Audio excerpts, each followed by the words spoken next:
Om Swastiastu. Assalamualaikum warahmatullahi wabarakatuh. Salam sejahtera untuk kita semua. Shalom, namo buddhaya, salam kebajikan. Di sini saya akan berpresentasi, bukan untuk berekspektasi, karena ekspektasi yang terlalu tinggi akan membuat sakit hati. Perkenalkan, saya Komang Risna Ardiani dan teman saya Kadek Nila Karyanti dan Wayan Ardika dari kelompok 5. Kali ini kami akan membahas tentang pandangan psikologi humanis tentang belajar.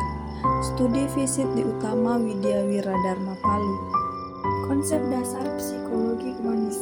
Gagasan tentang psikologi humanistik datang dari sekelompok psikolog di bawah kepemimpinan Abraham Maslow pada tahun 1960 yang bekerja untuk membangun sebuah teori alternatif yang layak selain teori psikoanalisis dan behaviorisme. Dua aliran psikologi yang berpengaruh pada waktu itu dalam kurung Hamcek 1990. Konsep humanistik mengajarkan manusia memiliki rasa kemanusiaan yang mendalam, menghilangkan sifat egois otoriter dan individualistis, tidak semena-mena memaksakan lawan bicara memahami, menerima atau masuk dalam pembicaraan kita. Titik pandangan perilaku yang muncul dari teori humanistik berfokus pada bagaimana manusia dipengaruhi oleh arti pribadi dengan pengalaman mereka, dengan penekanan dan kualitas subjektif dari pengalaman manusia dan makna pribadi. Tokoh konsep humanis Abraham Maslow. Dua asumsi teori Maslow. Yang pertama, suatu usaha yang positif untuk berkembang. Kedua, kekuatan untuk melawan atau menolak perkembangan itu. Teori Maslow mengenai proses belajar mengajar. Misalnya, apabila guru menemukan kesulitan untuk memahami mengapa siswa-siswa tertentu tidak mengerjakan pekerjaan rumah, mengapa siswa tidak dapat tenang di kelas, atau bahkan mengapa siswa tidak mempunyai motivasi belajar. Menurut Maslow, guru tidak bisa menyalahkan siswa atas kejadian ini secara langsung sebelum memahami barangkali ada proses tidak terpenuhinya kebutuhan siswa di bawah kebutuhan untuk tahu dan mengerti. Bisa jadi anak-anak tersebut belum atau tidak melakukan makan pagi yang cukup, semalam tidur dengan tidak nyenyak, atau ada masalah pribadi dan keluarga yang membuat mereka cemas atau takut. Yang penting diperhatikan dari teori kebutuhan Maslow ini adalah bahwa seseorang yang belajar harus memiliki motivasi untuk belajar, khusus motivasi intrinsik. Hierarki kebutuhan Maslow. Maslow berpendapat bahwa manusia memiliki hierarki kebutuhan yang dimulai dari kebutuhan jasmani yang paling asasi sampai dengan kebutuhan tertinggi yang paling estetis, yaitu sebagai berikut. Yang pertama, titik kebutuhan jasmani seperti makan, minum, dan tidur. Kedua, kebutuhan akan rasa aman seperti kebutuhan kesehatan dan kebutuhan terhindar dari bahaya bencana. Yang ketiga, kebutuhan untuk memiliki dan dicintai seperti dorongan untuk memiliki kawan dan berkeluarga, kebutuhan untuk menjadi anggota dalam suatu kelompok dan sebagainya. Tidak kemampuan untuk memenuhi kebutuhan ini dapat mendorong seseorang berbuat lain untuk mendapatkan pengakuan dan perhatian. Misalnya, dia berprestasi agar banyak yang menyukainya sebagai pengganti cinta kasih. Yang keempat, kebutuhan harga diri, yaitu kebutuhan untuk dihargai, dihormati, dan dipercaya oleh orang lain. Yang kelima, kebutuhan untuk tahu dan mengerti, yaitu dorongan untuk mencari tahu, memperoleh ilmu dan pemahaman. Yang keenam, kebutuhan estetis, yakni dorongan akan keindahan, dalam arti kebutuhan akan keteraturan, kesimetrisan, dan kelengkapan. Yang ketujuh, kebutuhan aktualisasi diri, yaitu mengoptimalkan kemampuan diri untuk mencapai suatu tujuan yang diinginkan, untuk mengembangkan potensi atau bakat dan kecenderungan tertentu. Dan yang terakhir, transkenden, yaitu dorongan untuk mengakui Tuhan. Studi visit di Utama Widya Wiradharma Palu. Bagaimana pemenuhan kebutuhan jasmani siswa di UWP Wiradharma seperti kebutuhan makan dan minum? Pemenuhan kebutuhan jasmani pada siswa Wiradharma seperti jadwal makan teratur 3 kali sehari dengan porsi yang cukup. Siswa UWP juga memiliki jadwal memasak bergilir agar hemat dapat mengontrol jenis dan kualitas bahan makanan yang bergizi dan beragam untuk mendapatkan semua nutrisi yang dibutuhkan, serta minum air putih yang cukup. Yang kedua, bagaimana kebutuhan istirahat siswa? Istirahat yang cukup sangat penting bagi siswa asrama, terutama untuk menjaga kesehatan fisik dan mental mereka agar dapat belajar dengan optimal. Kebutuhan istirahat siswa Wiradharma memiliki waktu tidur yang konsisten dan cukup sekitar 7 jam per malam. Tidur berkualitas dengan menghindari penggunaan gadget sebelum tidur. Yang ketiga, seperti apa peran pengelola untuk memenuhi kesehatan siswa? Peran pengelola dengan membuat peraturan kebersihan asrama untuk menjaga kebersihan kamar tidur, ruang makan, dan area umum, menerapkan menu seimbang, kualitas makanan, variasi menu, dan akses air bersih. Selain itu, memfasilitasi aktivitas fisik seperti bola voli, sepak bola, dan lain-lain untuk meningkatkan kebugaran. Selain itu juga, Wiradharma juga bekerja sama dengan tenaga kesehatan seperti Rumah Sakit Budi Agung dan memberikan layanan psikolog optimal untuk menjaga kesehatan mental. Selanjutnya, kebutuhan rasa aman.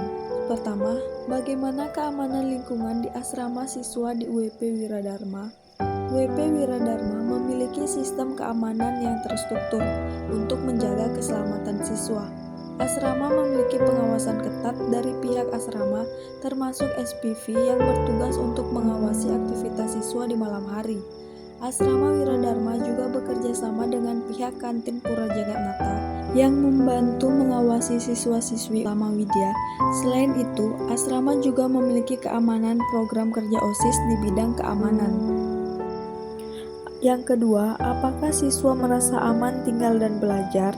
Menurut Andre, salah satu siswa Wiradharma, ia merasa aman tinggal dan belajar karena mereka memiliki tata tertib sekolah, sehingga siswa-siswi Wiradharma disiplin dan menciptakan lingkungan yang aman. Selain itu juga, di asrama Wiradharma memiliki penjaga asrama untuk menerapkan dan mengingatkan prosedur keamanan siswa. Yang ketiga, bagaimana peran pengelola agar siswa merasa aman?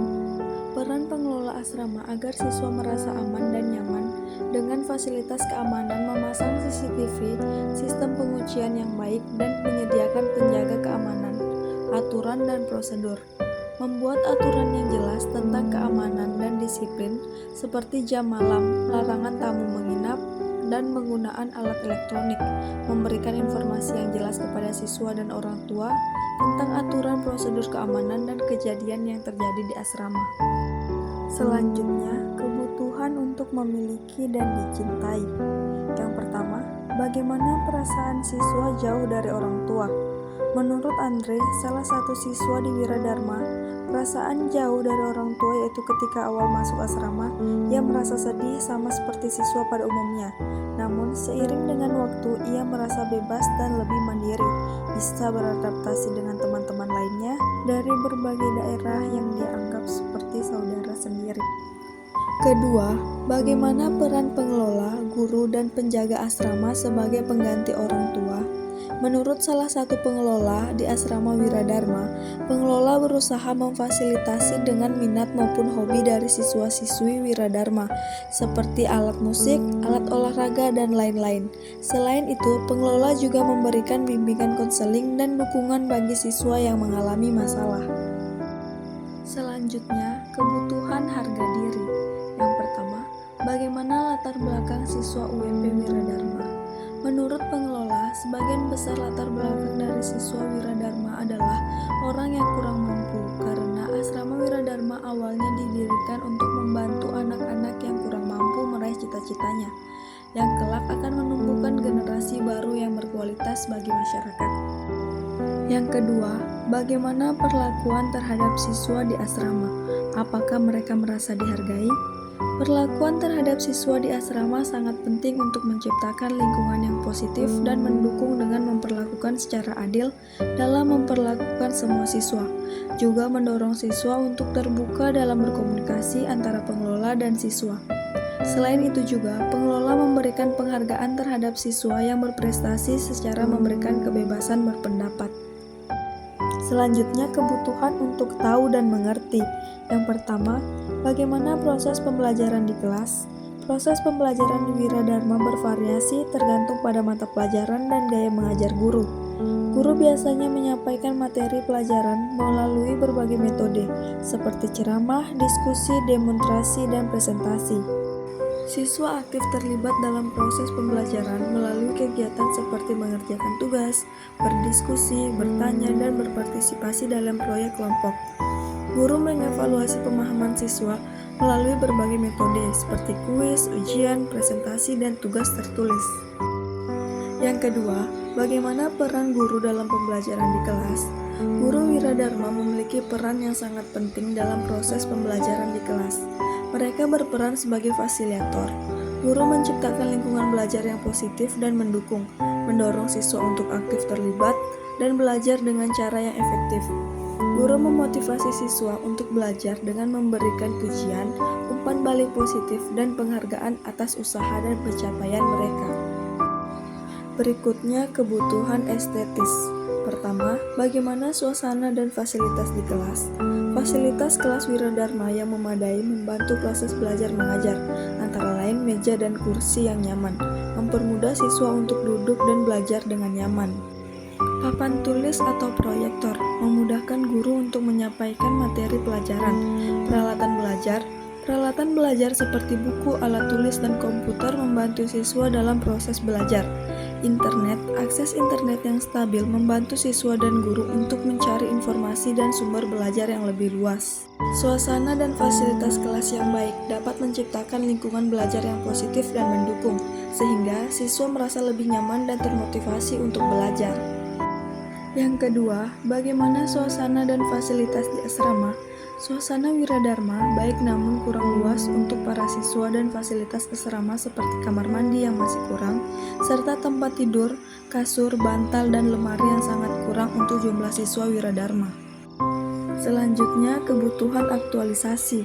Yang pertama, apakah ada siswa Wiradharma yang bisa tampil di depan umum seperti Dharma Wacana dan Dharma Gita?